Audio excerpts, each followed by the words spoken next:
Good afternoon, Malaysia. Welcome to, of course, Voting Nation, Sinar Daily's GE15 live coverage with me, Tamina Kausji. What a night it was, and what a day it continues to be after, of course, Malaysia went out for the snap general elections, the 15 general elections, whereby we actually had an outcome of 15.5 million of us Malaysians coming out in full force to vote, and that definitely goes over a new record. 3 million more compared to even GE14 in 2018. And as, of course, alliances continue to shift and we're looking at who will actually get to form the final new government of the day, perhaps and definitely a major mega coalition of parties, we're looking at the inevitable alliance. Joining me in the studios as well as online, I've got our wonderful and esteemed panelists, beginning with Dr. Owe Sun, Senior Fellow at Singapore Institute of International Affairs, political analyst. In studio also with me, Dr. Zokri Idris, CEO with the Policy and Economic Affairs Center, Peace Malaysia, and none other than, of course, Prof. Dr. Bridget Welsh, Honorary Research Associate with University of Nottingham Asia Research Institute Malaysia, and also political analyst. Hello, everyone. Wonderful to have you here with us. We hope you got a little bit of rest, but let's get straight into the discussion. All right, so let's begin with your immediate reactions to, of course, at the moment, all 222 seats being accounted for, PH leading with 82, followed by PN 73, BN 30. PAS is also now the single largest political party in parliament with 44 MPs, followed by DAP at 40, PKR at 31. Dr. O, this is a hung parliament.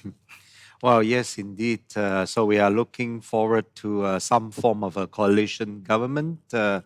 Well, in the ordinary course of events, with PH having the largest number of seats, it would be given the first chance to form the government according to the Westminster system of government. But of course, as we saw, for example, during the Sheraton move and subsequent events, sometimes, that discretionary power as to who or which coalition gets to form the government sometimes could be quite surprising. And sometimes you might not even know whether a certain coalition, what level of parliamentary support it obtains in the process, as we went through over the last, shall we say, 2 years. That's right, exactly. And speaking about the last 2 years, Dr. Bridget, over to you. And your first thoughts as you saw the results come in and all the numbers gather. What are you looking at when it comes to immediate concerns for the political survival and who's actually going to make it all the way into the new Malaysian government? I think people can ask those questions about who's going to win, who's going to be in government, and I think we'll talk about those in this program. But let me tell you the three questions that I'm thinking about. Number one, I'm thinking about the social fabric of this country. This is a very divisive result. We see a repolarization along racialized lines, and I think that this, and the campaign was highly racialized. This is a very worrying development. The second issue that I'm thinking about is a competent government. We have a lot of people who have no experience in terms of policy areas. In some parts of I would say both major coalitions, PN and PH. But I think the question is that which sort of coalition that comes together will have people who know how to address the significant challenges the country are making. With all due respect to many ustas who play a pivotal important role in the social fabric of this country. I really do wonder about the Ustas holding certain positions in terms of being able to govern from those positions in terms of ministries and so forth. The third type of issue that I'm concerned with is the economy. Malaysia's heading into very serious global headwinds. Who forms the government and will affect investment and affect Malaysia's position in the international economy. These issues, I think, are very paramount as the leaders talk about who won and how, and whether or not they have personality issues and can work together. These questions are going to really be the ones that affect ordinary Malaysians. Thank you so much. Concise as ever, Prof. Bridget Welsh. And over to you now, Dr. Zokri. What were your immediate reactions as, of course, just like many of us, you were staying up through the night and looking at the results rolling in? Well, I think it's something to be celebrated in the sense that in the first ever of the Malaysian history, this is the first time that we're having a hung parliament. So, what's really integral in the next few hours or in the next few days is how the nation is going to set a precedent on how that is going to form a government having no any political coalition, having a simple majority of one and two. And I think our eyes are definitely closing, monitoring to the movement of these political parties vis-a-vis with the Yang di-Pertuan Agong, because again, as I said, first things first, we need to ensure that there is a stable government, a clear transition between the 14th general election into the 15th. Once that precedent is set, then the stable government will then have the legitimacy. I think what people want to hear is the legitimacy of each of this coalition who has no any single majority in the parliament. So one that is established, then the next step definitely follows, which is to craft out the preparations as well as the strategies on how that this government will able to perform in the next 5 years or so. Interesting thoughts there, Dr. Zokri. And now, of course, on the note of stability, let's look at Barisan Nasional, which has only garnered 30 overall seats, an immensely steep drop. Dr. O, what ought UMNO to decide regarding, of course, Zahid Hamidi's paltry 348 votes for his own self, in addition to the fact that perhaps his leadership is what has led to this trajectory for UMNO? Well, of course, there have already been calls from even within UMNO itself for Zahid Hamidi and even his number two, Mat Hassan, to resign their respective leadership positions. Of course, an UMNO without Zahid, for example, would be more palatable, for example, for a possible coalition, let's say, with Pakatan Harapan, because now it would appear that GPS, for example, they would go with the Perikatan National Coalition. So, in order for Pakatan to still harbor the hope of forming a ruling coalition, it will have to go for example, UMNO or Barisan National. But with Zahid still in charge of UMNO and Barisan, a lot of Pakatan supporters will see that as being working with, their arch rival or what they consider to be elements which are tainted. So without Zahid, of course, it will be a more, as I said, a palatable coalition to work with, primarily, for example, for Pakatan Harapan. All right, then. And over to Dr. Bridget. Now, clearly, of course, the echoes for resignation of Zahid Hamidi have also been shared by UMNO Communications Chief. He's resigned from his post in the spirit of collective responsibility. What do you think this is auguring towards? I think that there are a few things going on here. Number one, is the question about what Isan was just speaking about. How is UMNO be able to position itself within the larger spectrum of alliances? Whether that will be part of Pakatan Harapan or whether or not it will be part of working with PN. I think in particular it will have real challenges working with PN from the perspective of the kind of defeat that happened in this particular election. And I think it will have a much more secondary role in that type of government, which will be, I think, something that many of those in UMNO are considering. So that is the first, is this issue of strategic alliance. The second issue, of course, is the nature of the leadership itself. Zahid Hamidi caused tremendous damage to the party and her leadership. We just have to look at Perlis to see what happened, the loss of the state government and this loss of the seats there. But it goes across to seats like Tanjung Karang, Sungai Besar. We could list them over and over. They were expecting 80 seats. They've come out with 30. At least 30 of those seats would have, I think 60 would have been more realistic. They lost 30 seats from what the actions of Zahid alone. So I think that issue of cleaning up the leadership, I'm not of the view that that includes to Muhammad Hassan. I think that, UMNO as a party has become a kind of regional basis now in Sabah in the kind of middle core, and in Johor, middle core being Malacca and Negeri Sembilan. I think in terms of being able to rebuild the party, those leaders from those particular areas are very important for rebuilding this party. But finally, I think the question is now the issue of reform comes up in UMNO itself. Can it continue to regenerate as a party and to build and rebuild the middle ground? It has avoided that. Getting rid of Zahid is not just about the election; it's also getting rid of many of the leaders who were tainted by corruption issues and continue to be tainted. The party has an opportunity now. If it doesn't choose to act, it fails on itself and it fails the country. Very incisive. Thank you so much for that, Dr. Bridget. And of course, on that note, I move into Dr. Zokri and asking you about so has UMNO lost legitimacy to actually represent Malay interests in the country, looking at the fact that most definitely the 30-seat outcome is directly related to where the Malay vote shifted? No, let's look at the incidents or the facts that leads to where we are right now.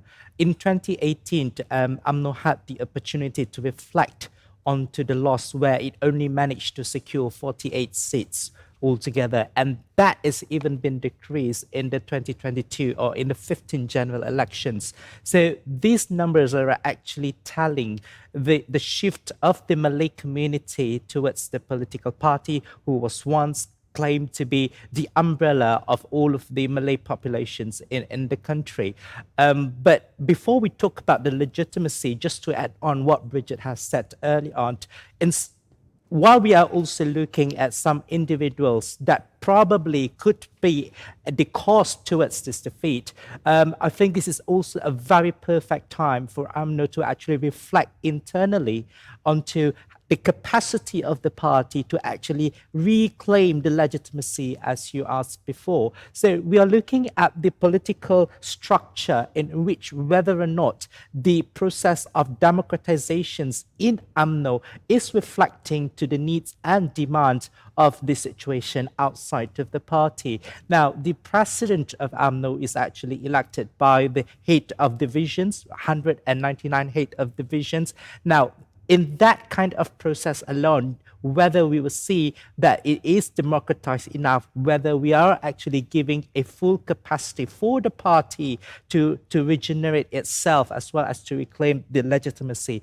Also, we look at the political culture of UMNO, whether the dynamic within the party is also resonating about the good governance, about transparency, about rule of law, as these are the demands in the market. These are the things that people have been talking and people are requesting in our country. So I think more than we are looking at the individuals per se, we've got to look into, we have to diagnose internally within the system of the party whether it is actually capable enough in the next few elections. Now, onto the legitimacy, I think there is a strong shift of the Malay voters in our country away from the normal Barisan Nasional or UMNO towards Perikatan Nasional, and the numbers were actually telling. 73 is actually a very telling number, showing the protest of Malay community towards UMNO. And how does UMNO is going to process that? I think this is what's going to happen for as we are speaking and until in the near future. But I think what the numbers are also telling is that the Malays, probably at this moment of time, is having an alternative destination, an alternative party to where they will support. So I think it's how that, again, UMNO should play its internal check and balance to see whether the shift will going towards tilting towards in the next few elections, or UMNO will able to make a comeback. All right, very interesting indeed. And thank you so much for those insights, Dr. Zokri. I think once again, 73 is a strong show of where alliances have shifted with regards to the voting demographic along racial lines. And moving beyond that sphere, Dr. O, I'd like to ask you about the Borneo Bloc. Let's now talk about whether or not the inclusiveness of that could perhaps bring a stable government. Of course, we have already had Premier Bang Jo flying into Kuala Lumpur this morning to meet with Muhyiddin Yassin. What should be coming out of that? What are your thoughts, strategically speaking? Well, of course, it will appear that at least for the GPS of Sarawak, they are more keen to support the PN coalition as they have been doing over the past 2 years since Sheraton move. I think GPS is more concerned with external political powers, especially those from the peninsula, not setting foot in Sarawak. If you are sort of expecting them to act as the so-called moderating force to moderate some of the potential excesses by, let's say, PAS, which is now the leading party in Perikatan Nasional, I think you would be quite sorely disappointed because I think for GPS especially, and let's say GRS to a lesser extent, those are so-called peninsular affairs, and it has not a lot to do with us. They will have that kind of mentality. So, but in the process of supporting this Perikatan coalition, in a sense, it is giving rise to a more, shall we say, prominent form of political Islam in Malaysia by having a very prominent PAS exercising its influence in the new government. That's an interesting, of course, insight. Thank you very much for that, Dr. O. Now, over to Dr. Bridget. Your thoughts on, of course, the same, and what pivotal role might the Borneo Bloc actually play in the next 24, 48, or even 72 hours? In order for a stable government to form, you're probably going to need both the Borneo Bloc and a PN to be able to capture the numbers for either PN or Pakatan Harapan. I think what we have seen in the early conversations is that GPS has leaned openly to PN Muidniasin. There are three underlying drivers that explain the relationship between Borneo and the different parties, be it in terms of the peninsula. I think Isan was talking about, not rising expectations. I think we should unpack that. I think there, first of all, is the issue of personnel relationships and personalities. Does Abang Joe get along with Anwar, for example, and not very well? So you can see these personal ties in this context. The second issue is whether or not there is a shared ideology, and I think here that GPS really is going to have a situation where their internal coalition will be significantly frayed if it works with PN. And while Abang Jo may have a personal relationship with Muhyiddin, I think that there are many in the GPS coalition, because keep in mind that is a coalition. It's of four different parties within that will be unhappy with working with such a powerful PAS government, PAS PN government generally. I think the third issue, of course, is what interests, what positions people are going to get, what sort of policy programs are going to come out of this. And I think, I do feel that so far what we've seen are personal ties as opposed to kind of ideological and interest issues come in. I also feel that the numbers cannot be left out without including Sabah. Now, Sabah is a much more fragmented political landscape. We have six major component groups that have won there, and a few individuals and independents. I think that the GRS also will come under pressure, but GRS is a very perhaps arguably the closest relationship with PN. We also see a situation where Warasan, with its numbers, will also be potentially approached in this particular dynamic. My view is that the Borneo has an opportunity now to recalibrate their relationship. And while I share some of the cynicism that Isan just expressed, I think that like we were just speaking about UMNO just now, this time of realignment offers possibilities, and I think we're going to see how the decisions that are made. I think if GPS makes the decision to realign with PN, then in fact from a perspective of GPS longevity, I think that there is going to be serious implications for Abang Jo. Right. Thank you so much for that, Dr. Bridget. So, Dr. Zokri, I wanted to ask if you had any thoughts about perhaps what the Borneo Bloc could lead towards, especially when it comes to divvying up political stability over the next few days. No, I think if we look into the past, there's always been a division between the politics of Peninsular Malaysia as well as the politics of Borneo. We have lots of debates in terms of unequal resource risk distributions, unequal power politics between these two. And we always constantly in search, how do we actually solve these problems together? And I think the numbers that we have seen yesterday is one of the greatest opportunities that we have in order to reconcile all of these political divisions. Now, at this moment of time, this is what we call the need of having a national reconciliations between the political parties in Peninsula as well as in Borneo, in Sabah and Sarawak. While we also having that they are actually in two sides of the extremes, whereas past which is very Islamicized in that nature, as well as Borneo politics was much very diverse and liberal. This is where I think the discussion will start on how that we are actually having a middle ground to form a coalition, to form the government of Malaysia, taking into account that these kinds of differences. And again, I'm not saying that we should be optimistic and very positive in this, but I am very sure that this is the opportunity, national reconciliation to take place, because this is the only options that we have. What we should reconcile is reconcile our values, reconcile our political ideologies, our communities for the greater interest of Malaysia. And this is also the time, Tamina, we seek in the middle ground for us to move forward as a nation. All right, very interesting perspective there, Dr. Zukri. Dr. O. Well, I think ironically, UMNO, or by extension BN, could indeed play a sort of introductory role between, let's say, PH and GPS, because for the longest period of time, GPS, or previously BN Sarawak, has been, well, by definition, working with BN Federal or Central, right?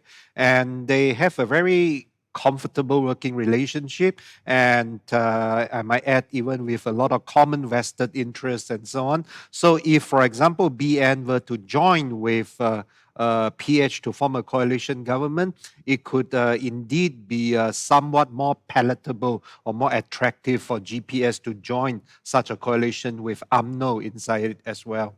Right. So it does look, if everything does turn out and the chips fall the way that both of you are positing, including Dr. Bridget, looking at the overall perspectives, perhaps indeed we shall see political stability that has been lacking, especially over the past 2.5, 3 years.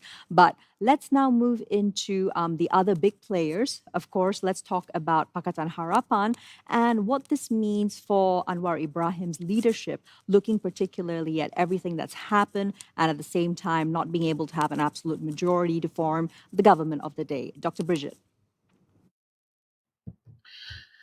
I think that this is no question a real test for Anwar Ibrahim's ability to bring parties together. And I think his coalition remains strong from a perspective of cohesiveness, and he has the main numbers. But the question will be how he navigates the relationship with the Borneo Bloc and, of course, with UMNO. I think, as Isan has implied earlier, in order for UMNO to be a palatable possible partner, that has to come with an UMNO without Zahid. In terms of GPS, this has to work well in terms of basically excluding DAP Sarawak from government and giving key positions. I think that these skill sets. I think also Anwar has a challenge of trust. This is a very serious issue, not only with the public, but also with his coalition partners. The remarks last night at 3:30 in the morning really didn't necessarily provide straight answers. And I think, the public is expecting a much more direct, less cagey type of response on these sets of issues. Now, we all recognize that negotiations have to take place behind doors, but one has to make sure that the signals that are being sent are clear and help to build that trust. I think that is part of the test that Anwar is facing. I think the third factor that Anwar is facing is whether or not he can be seen as representing all Malaysians, and particularly the Malay community. One of the things that we have seen is that PN is trying to articulate is that they represent the Malay community and this notion of Malay legitimacy. I do think that the Harapan government is a broad spectrum of representation. But of course, this is something that will have to be navigated, and it doesn't include considerable Malay leadership, but it is also something that has to be portrayed and that it makes the communities as a whole feel comfortable. I worry not necessarily about stability from the perspective of who is in government, but also what type of opposition that there is, and how that opposition follows the rules and also doesn't necessarily engage in a kind of destabilizing rhetoric, which we saw, unfortunately, in parts of the campaign. Absolutely. Thank you so much for that, Dr. Bridget. Now, of course, it's very interesting to look at the overall landscape of what's also been happening. We've just had come in news that No Omar has resigned from Selangor. Hubungan Selangor, maka saya nak umumkan hari ini bahawa saya dengan bersemuanya meletakkan jawatan sebagai pengurusi perhubungan UMNO negeri Selangor, kerana bukan saja Presiden tidak percaya pada saya pun dah hilang kepercayaan kepada Presiden.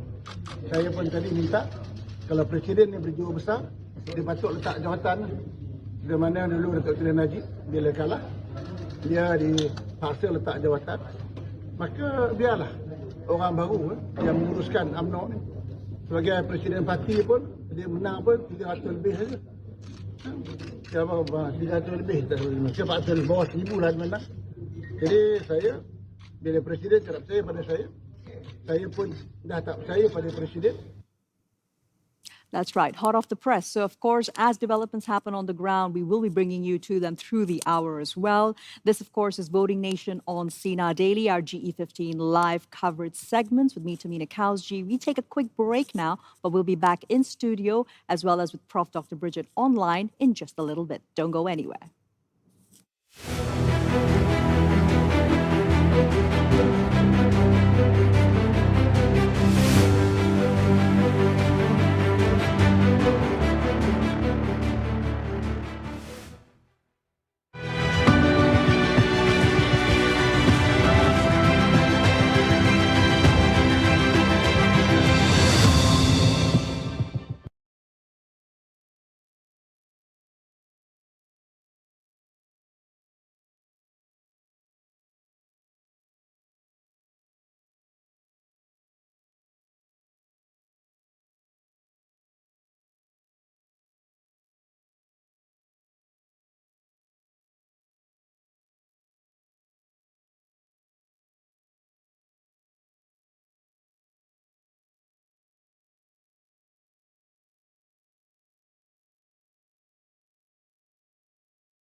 Welcome back to Voting Nation, the inevitable alliance with me, Tamina Kausji, only here on Sinar Daily. Thank you for joining us. And so back to the conversation. Of course, we just witnessed a clip of No Omar resigning from Selangor in his capacity as UMNO comms. But now, what does this signal towards all the other statements which are also gathering pace, Dr. Zokri, internally from within UMNO, calls for party leadership to change. Will the behemoth finally fall?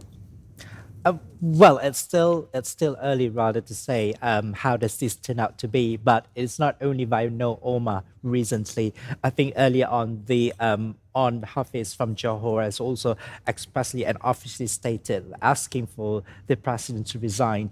And I think this tsunami is it's not the first time whenever the UMNO had its defeat, the tsunami of asking accountability is been asked from the party members to the higher ups management. And I think this is one of the effects that is still rolling in stage. But I think what's also interesting to see, besides what's happening nationally in terms of who is actually forming the government, we also should see on the internal dynamics within UMNO. As I said before, this is also one of the greatest opportunity for UMNO to reflect on itself in terms of its political structure, in terms of its political culture, whether this kind of warlord culture, if I may use, where a certain individual has been invested with so much power, has a place actually to regenerate UMNO back into the political sphere. So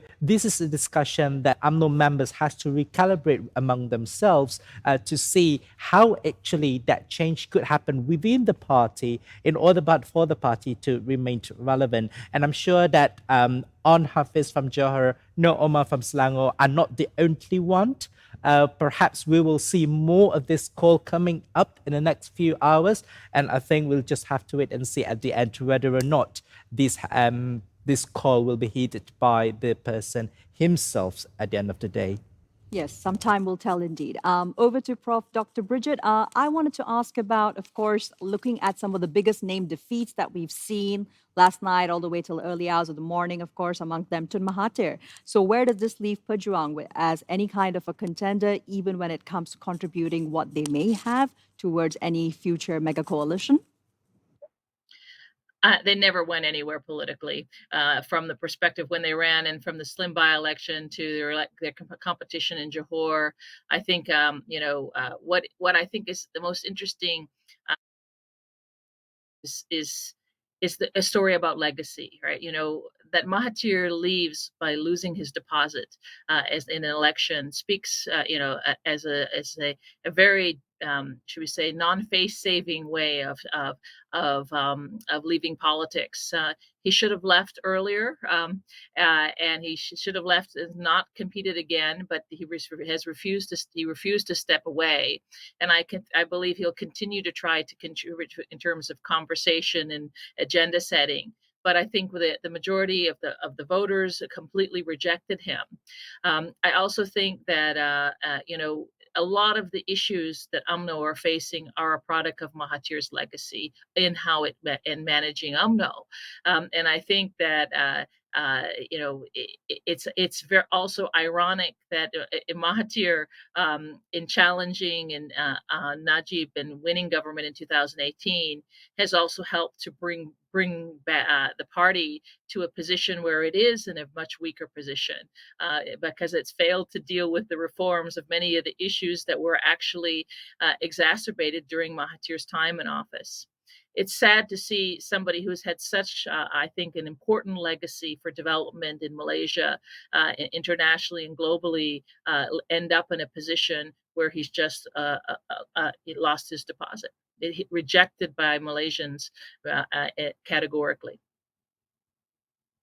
That, Dr. Bridget. And of course, Dr. O, I wanted to ask among the other big name defeats, of course, Kari Jamaluddin, Nurul Izzah, and what might be the positions that would eventually come around to these pivotal political as well as functional personalities who have done so much, especially over the pandemic. Kari Jamaluddin, of course, in his capacity as health minister, Nurul Izzah, and everything that she's advocated for and succeeded at in the policy-making level for Matang Pao and beyond.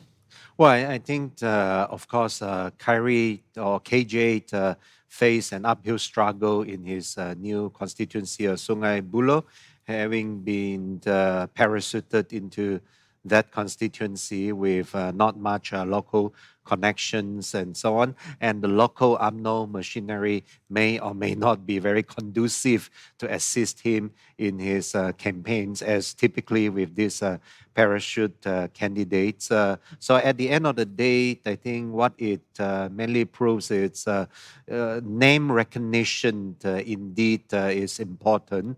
But just like with the case of Dr. Mahathir, you still need a formidable party machinery in order to, in a sense, elicit the votes, especially on voting day, to come and vote for you. As for Nurul Izzat, I don't know. I mean, that particular constituency, if I remember correctly, a long time ago, way before Anwar Ibrahim, was actually a PAS-dominated constituency, and I think there was a degree of, I wouldn't say negligence, but perhaps a degree of carelessness, in the sense that because that was her father's constituency, there was a presumption that it could be an easy win for her. And thereby, for example, there may be some degree of neglect in terms of campaigning and so on, which, of course, PAS then took full advantage of in wrestling that seat away from Nurul Izzah. Thank you for that. Dr. Zokri, I see you nodding in agreement. Your thoughts, particularly on how the younger vote, the Undi 18 generation, and those of also young Malays could have played a pivotal role, particularly in Pematang Pau. Of course, it was not even a 6,000 majority, but at the same time, loss she has. But yeah, I think the early discussions that we have listened throughout the social media and how especially in Pematang Pau's case, where the young voters are actually much more influenced with the social media instead of looking at the policy discussions and the policy debates where Nurul Izzah has championed before. And again, this is where political maturity comes into the picture, whether or not and how Malaysia can foster political maturity, not only to the young voters. We should not be divisive saying that it's the young voters' carelessness or negligence for not voting. Well, this is democracy, but it's also throughout all age and all sectors in the country, whether we have the actual reasonable and objective measurement and criteria towards a candidate, or whether we are moving towards a populist vote or whether we are moving towards a policy-driven voting. So I think these are the dynamics that our country is facing, with having Undi 18 on board, with having the advancements of social media and all of these technologies. Short videos and short captions would simply just attract the young voters. So it is very, very artsy, I would say, to see this in the future. But to talk on that, you see, politics is a very long journey. We can't just conclusively measure the downfall or the success of a politician just because of this 5-year thing. In fact, the influence of these figures, as you mentioned, Khairi Jamaluddin as Izzah has already been a top-notch politician in the country. So by just having a defeat in the last night's elections could not be simply said that, oh, their political career is over, they have simply lost. No, in fact, this is the time that they recalibrate with their strategies. And I think Khairi Jamaluddin, in one of his Twitter, is also saying that this is a time that for all of us to reflect what would be the next move and the next course of actions for the winners as well as for the losers, because we still have a long way to go. And definitely perhaps even senatorship on the horizon, looking at what strategy they decide to take as a political party. Definitely, I want to move into asking Prof. Dr. Bridget more on that too. But firstly, we have actually received missives that we've got our reporter Athira on the ground coming to us live from PWTC. Hello, Athira. Good afternoon. Tell us what's happening with you. Okay, so hi Tamina. It's been really hectic here at WTC because just now at 2:30 p.m. Tan Sri Omar officially announced that he steps down as Selangor UMNO chief, and he also expressed his disappointment and frustration towards the UMNO president, Datuk Sri Zahid Hamidi, and he believes that the party no longer appreciate his contribution after all this time, and he believes that Zahid should step down as UMNO president. However, not long after, Datuk Sri Bomota came down and told the press that he understood that people rejected Barisan Nasional as a whole after his polling day, and they have to make an effort in another way. But when asked if he thinks Zahid should step down, he said that if it happens, then everyone in the coalition should step down, including himself. Which is a very two different opinion from Bong Mota and also Oma. Other than that, earlier the UMNO Political Bureau meeting is still ongoing, and we have yet to receive any updates from that. And around 1:50 p.m., we saw Dr. Muhammad Khairuddin Ahmad Razali leaving Menara Dato' On, and he said he is only here for a visit. And when asked by reporters what kind of coalition that he is looking for, he simply answered that he just wants a stable government, and it doesn't matter which party they are working with, as long as they could achieve a stability. Although different parties certainly have different agendas, but he just wants to achieve a stability. Apart from that, we were also informed that tonight at 8 p.m. there will be a Barisan Nasional Supreme Council meeting.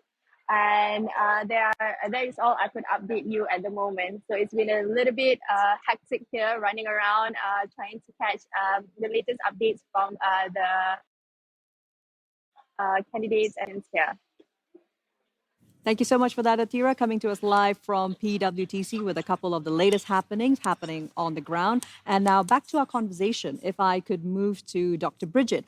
Now, jumping back into the thread that we had together with Dr. Zokri a little bit earlier, let's talk about how the youth vote, or perhaps the younger Malaysian vote, has also been looking towards perhaps more populist leanings rather than policy-driven outcomes, because of the fact that whatever it is, in the case of Pematang Pau and Nurul Izzah, she is a policymaker, but the expectation amongst most Malaysians is still that MPs need to be on the ground, looking at clogged drains, etc., etc. But that, however, is the job of the local council. So where do we need to be moving towards more in our understanding of not just democratic principles, but also the functions of MPs versus, let's say, the aduns and the local policymakers? In answering this question, I want to talk about why I think PN was so successful electorally on the campaign, because I think this is important to kind of set the context for this area. It was clear for me when I ran around the country that PN was gaining significantly. And they won in part, as was mentioned earlier, a protest vote against Sahid and UMNO, but in part because they were very strategic in their campaigning, both in terms of positioning candidates in particular constituencies where they knew there would be relative weakness, also in terms of the resources. Do not underestimate the role of money that was especially important, including some that went to younger voters. And then they controlled and the narrative very much on social media, especially TikTok. So, for example, in a constituency like Pematang Pau, where the demographic shift had happened, and when I ran my simulations, it was definitely one of those seats where I felt that Pakatan Harapan could lose, and it had nothing to do with the Nurul Izzah. It had more to do with the demographics in the seat itself. They positioned a religious preacher in that constituency that had tremendous following on TikTok, and so what we're talking about is a populist government, that populist PM candidate of Muhyiddin Yassin, using tactics that we see very common in terms of trying to galvanize a particular conservative group of voters. This is not something that is unique to Malaysia. We see it as a global phenomenon. And I think this is one of the challenges of democratic systems, is that we often see the emergence of more conservative forces as a result of the different dynamics that are happening on the ground, like social media and disinformation that comes with that. We can see, coupled with that, a very racialized campaign that was used. So when I answer these questions about the policy discussions. I think all three of the coalitions failed in terms of ratcheting up the discussion about how the problems are going to be being addressed in terms of the issues of the economy and others. They used the tactics that were more easier to use, identity politics and so forth. So how does Malaysia move in that direction? I think it is moving in that direction. And I think that I think my colleague just now was absolutely correct that these leaders are going to still play an important role in terms of set of policy and discourse. In some ways, now someone like Khairi Jamaluddin and Nuraliza will have more time to talk about these policy issues and perhaps build that base in very interesting sets of ways. And I think that we do see a more educated and more engaged electorate, that the numbers speak to that. The youth vote split between some voting for Harapan and more voting for Partai Nasional in terms of numbers, especially Malay vote. Non-Malay votes was predominantly with Pakatan Harapan among younger voters. We'll see some more of those numbers and analysis that I'll have out this week. But my sense is that we have a situation where there is tremendous engagement, and there is now opportunity to build a more policy-based narrative in part of the way the parties are evolving. Thank you so much for that broader perspective for us, Bridget. That was great. Of course, we would like to continue the conversation, but at the meanwhile, we do have one of our reporters, Anis, who is coming to us live from the Palace, Istana Negara. Anis, over to you. What's happening on the ground? Thank you so much, Tamina. So right now, I am reporting live from Gate 2 of Istana Negara. So right now, we can see that many other media practitioners right now waiting for any announcement made by the King and also the Election Commission. So a while ago, the Election Commission Chairman, Tan Sri Abdul Ghani, has said to be arrived at Istana Negara around 1:05 p.m. today in a black Toyota Camry. So it is understood that Ghani is still there, so we are waiting for him to come out so that we can get any statements from him. So other than that, nothing is happening. So I'll be sure to keep you guys updated from time to time. And that's all from me. Back to the studio. That, Anis, of course, we will be going back to the ground when, where we can throughout Sinar Daily's GE15 live coverage here on Voting Nation. Dr. O, now I want to go into looking at, of course, the voting dynamics and how and what part automatic registration of voters has also played, perhaps in some of the more surprise outcomes that we have seen. It's not only the youth voters, it is also the automatic registration. For example, just looking at one of the hot seats, Said Sadiq, for example, Muda, did actually win. But however, he won by almost 7,000 votes in 2018, a hair lower, 1,345 for this election.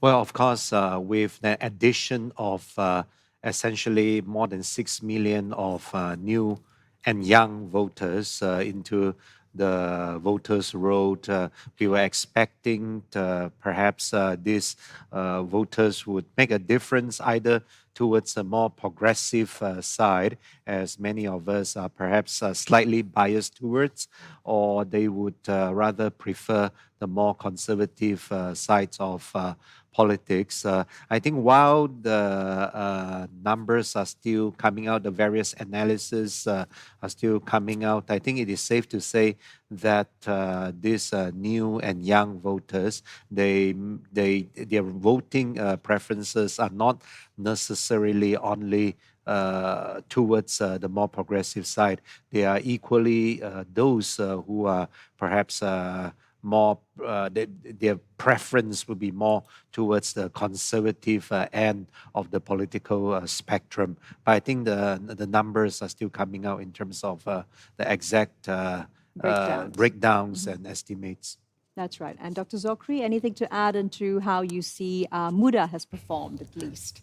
I think we all had a slight mistake in generalizing the appetite of the young voters.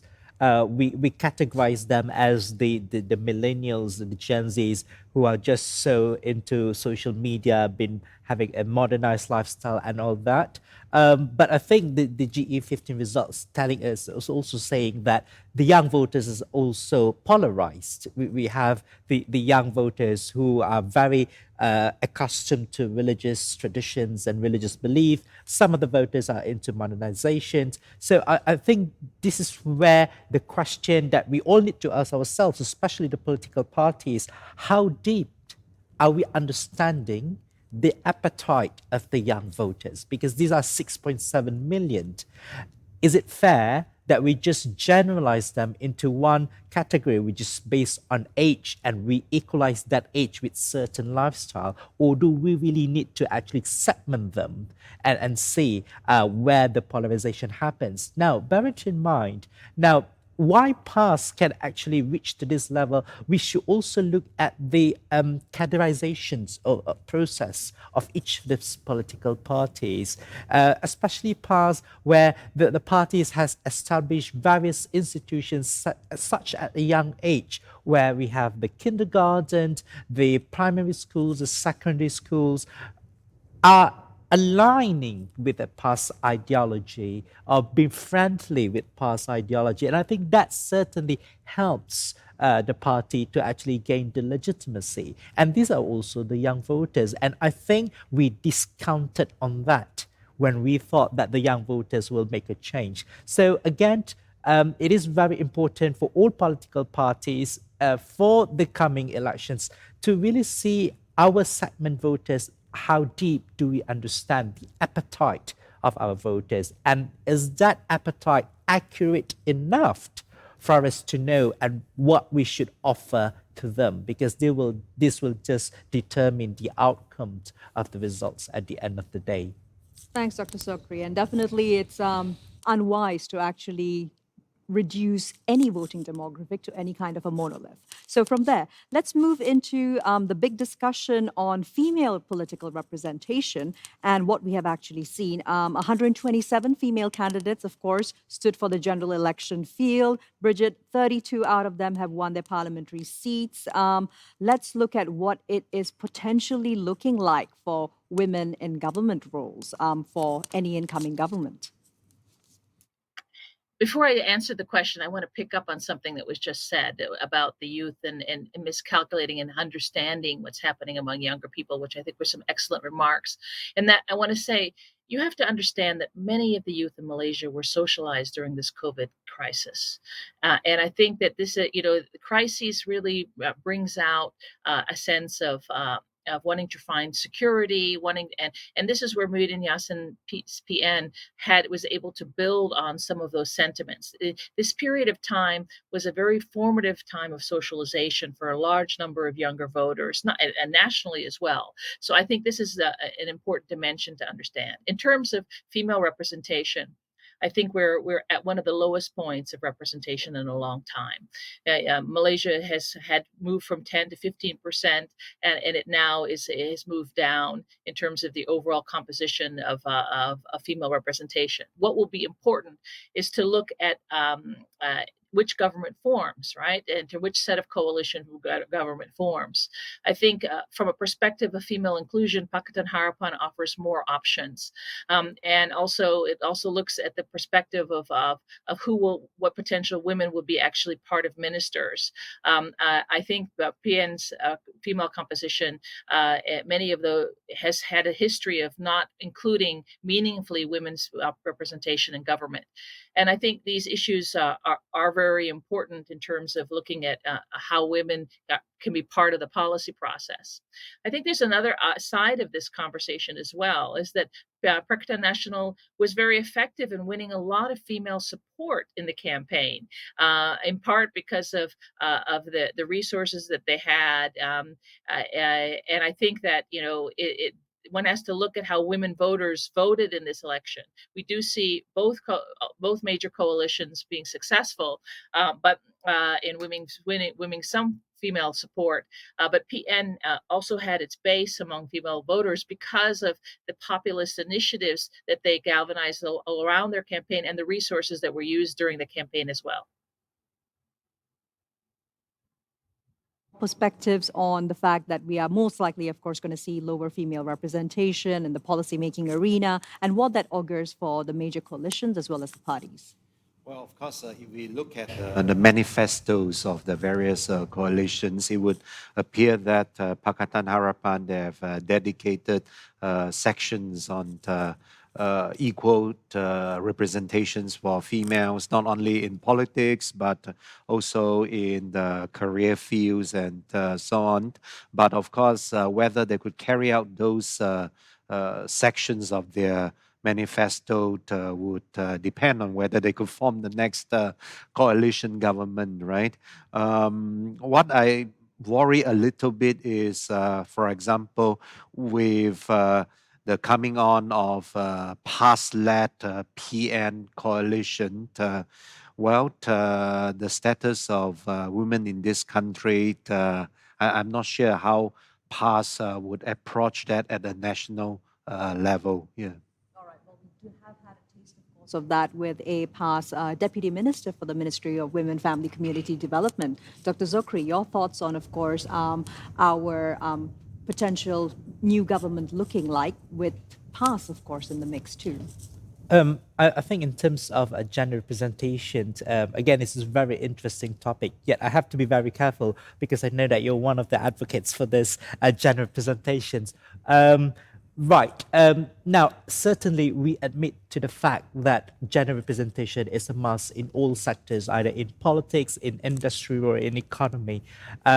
While we are having the numbers that does not actually reflect to the gender representation in the country, the questions for us as a policy maker, what can we do next? Now, in the last administration, it was introduced by PM Ismail Sabri then on the establishment of Majlis Wanita Negara, which is National Women Council, which already there in principle, but in terms of materialization, we still see that it is not yet happening. So I think we must push forward for this National Council for Women to be materialized with certain conditions, that it is, should be out of the political sphere. It should be on gender representation of all political parties, all sectors of women in Malaysia, as well as in family development, so that it actually meets its purpose. So we are creating some sort of an alternatives to balance with the poor representation of women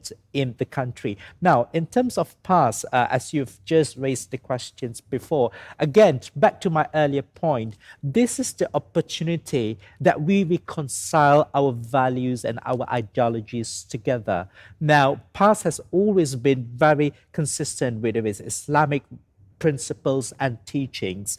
But with this current situation, having to work with GPS and GRS, if the coalition really happens, this is where that the national conversations on mediating different values and beliefs happened. Because as for a country like Malaysia, we are totally diverse.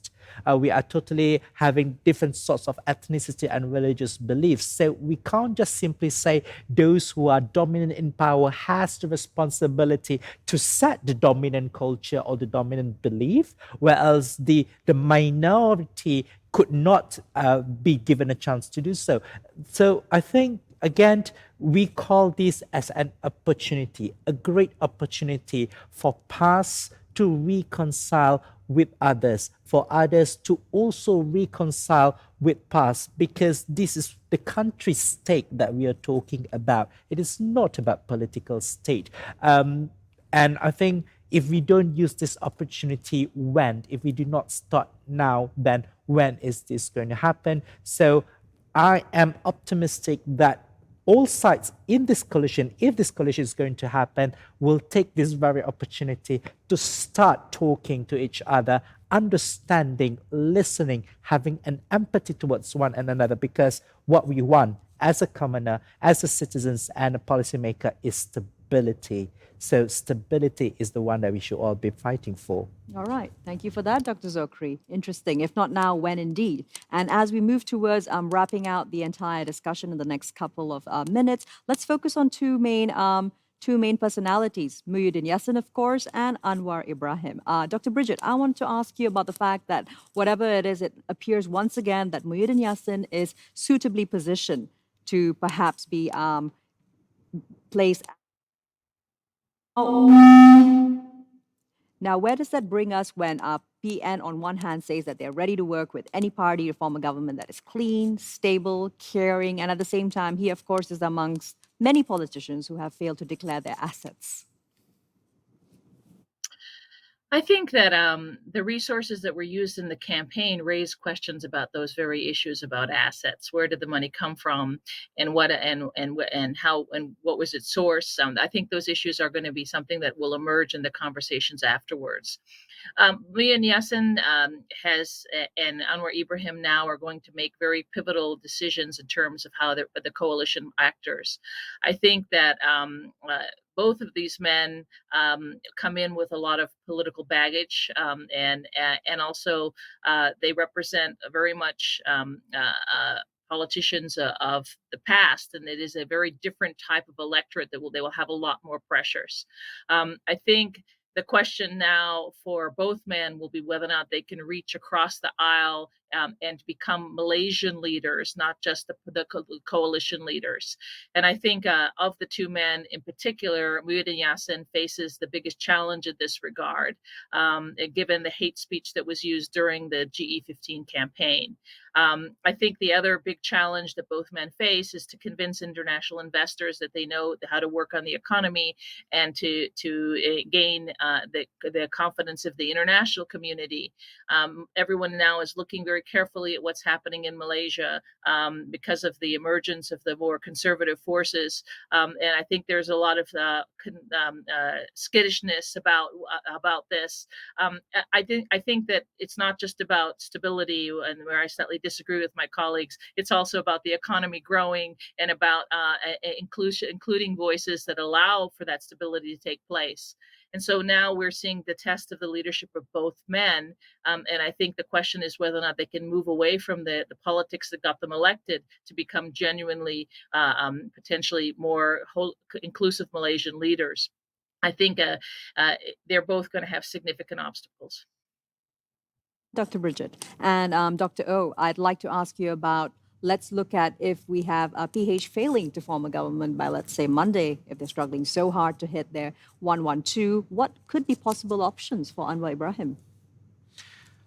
Well, Anwar Ibrahim would continue as leader of the opposition for a while, and perhaps just as with the case of Zahid in UMNO, there would start to be murmurs within Pakatan Harapan at large and his own party, PKR in particular, for him to sort of maybe not outright step down, but perhaps to take a back seat in favor of, for example, somebody like Rafizi Ramli, so that the party, just as with UMNO, could indeed rejuvenate itself. And I want to go back to Muhyiddin for just a few seconds. Sure.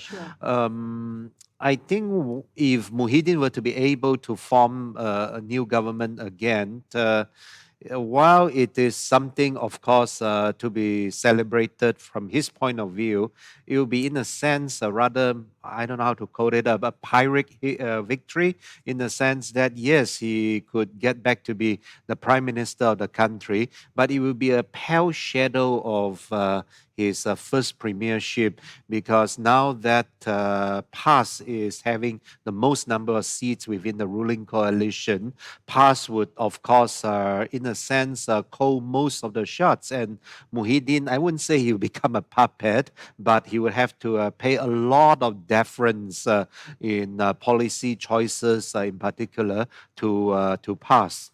That proverbial pound of flesh and more. Yeah. All right. Dr. Zokri, your thoughts on the same before we, of course, proceed to wrap up our analysis session. The two primary figures that are emerging, Muhyiddin Yassin and Anwar Ibrahim. I think we should understand stability is not in a sense that just marrying the numbers.